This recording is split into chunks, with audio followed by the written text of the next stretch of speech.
بسم اللہ الرحمن الرحیم۔ ناظرین، آج کی ویڈیو میں ہم آپ کو بتائیں گے کہ حضرت بی بی فاطمہ اپنی ساس کے ساتھ کیسا سلوک کرتی تھی۔ حضرت فاطمہ بنت اسد رضی اللہ تعالی عنہا حضرت علی رضی اللہ تعالی عنہ شیر خدا کی والدہ اور خاتون جنت حضرت سیدہ بی بی فاطمہ رضی اللہ تعالی عنہا کی ساس تھیں۔ محترم ناظرین، حضرت سیدہ فاطمہ رضی اللہ تعالی عنہا نے اپنی ساس حضرت فاطمہ بنت اسد رضی اللہ تعالی عنہا کی خدمت کر کے دنیا میں ایک مثال قائم کی۔ محترم ناظرین، بی بی فاطمہ رضی اللہ تعالی عنہا نے ثابت کیا کہ بہو اور ساس کے تعلقات اس طرح کے ہوتے ہیں۔ حضرت فاطمہ رضی اللہ تعالی عنہا جب اپنے گھریلو کاموں سے فارغ ہو جاتی تو اپنی ساس فاطمہ بنت اسد رضی اللہ تعالی عنہا کی ضرورت کا خیال رکھتی، انہیں زیادہ کام نہ کرنے دیتی، انہیں زیادہ سے زیادہ آرام کرواتی تھی، اپنی ساس کے کپڑے خود دھوتی تھی، انہیں کھانا کھلاتی، ان کے بستر کو صاف کرتی اور بچھاتی تھی۔ اگر کوئی کام ان کے ذمے ہوتا تو اس میں ان کی مدد کرتی۔ حضرت بی بی فاطمہ رضی اللہ تعالی عنہا کی ساس فرماتی ہیں کہ سیدہ فاطمہ رضی اللہ تعالی عنہا نے جس قدر خدمت میری کی ہے، اتنی خدمت شاید کسی بہو نے اپنی ساس کی ہو۔ میری بہو جو حضرت محمد صلی اللہ علیہ وآلہ وسلم کی لاڈلی بیٹی ہے، اسے مجھ سے بہت محبت ہے، وہ میری بہت خدمت کرتی ہے اور وہ مجھے اپنی حقیقی ماں سمجھتی ہے۔ نبی اکرم صلی اللہ علیہ وآلہ وسلم کو فاطمہ بنت اسد رضی اللہ تعالی عنہا سے بہت محبت تھی، کیونکہ حضرت عبد المطلب کی وفات کے بعد جناب ابو طالب اور ان کی زوجہ حضرت فاطمہ بنت اسد رضی اللہ تعالی عنہا نے جس محبت و خلوص کے ساتھ حضور اکرم صلی اللہ علیہ وآلہ وسلم کی سرپرستی اور حفاظت کی، اس کا اندازہ نبی اکرم صلی اللہ علیہ وآلہ وسلم کو بخوبی طور پر تھا۔ یہی وجہ تھی کہ جب حضرت فاطمہ بنت اسد رضی اللہ تعالی عنہا کے انتقال کا وقت قریب آیا تو آپ صلی اللہ علیہ وآلہ وسلم نے فرمایا کہ جب وہ وصال کر جائیں تو مجھے خبر دینا۔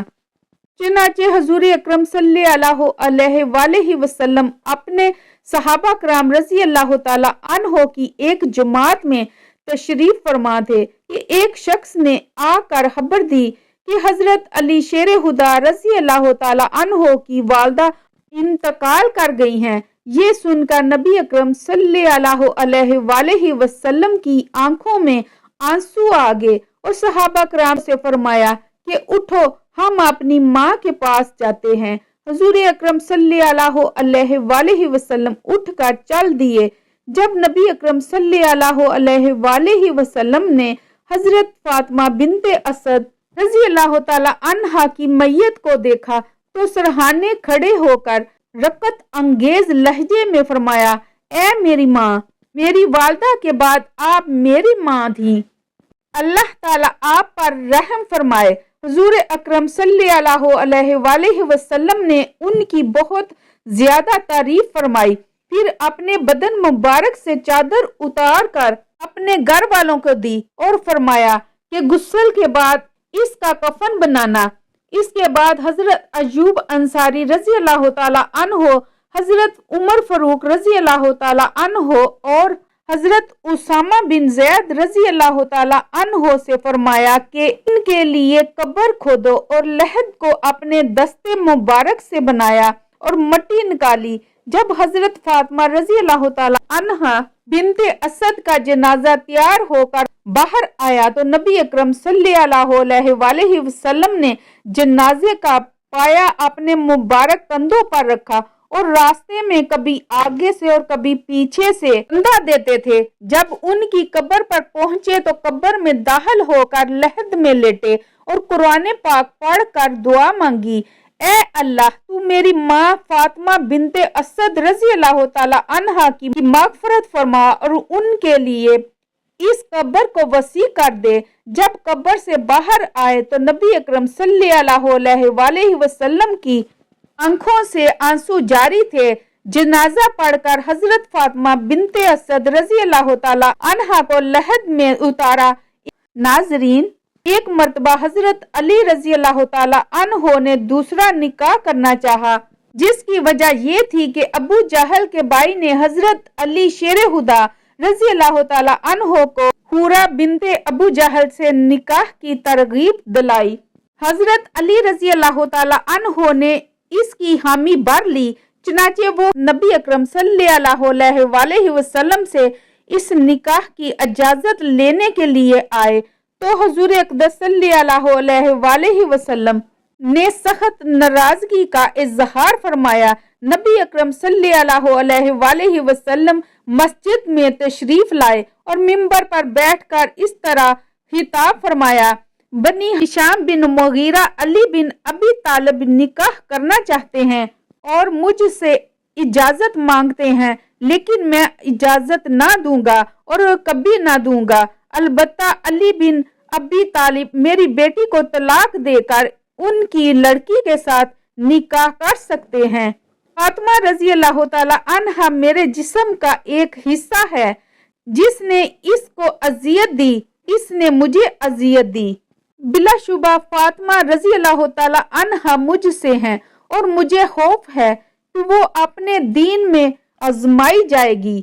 اس کے بعد حضرت ابو العاص بن ربیع کا ذکر فرمایا،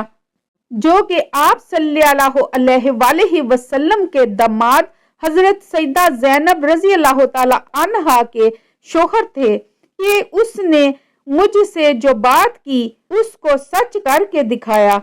اور جو وعدہ کیا اس سے وفا کیا، اور میں حلال کو حرام اور حرام کو حلال کرنے نہیں کھڑا ہوا، مگر اللہ کی قسم اللہ کے رسول صلی اللہ علیہ وسلم کی بیٹی اور اللہ تعالیٰ کے دشمن کی بیٹی ایک ساتھ نہیں رہ سکتی۔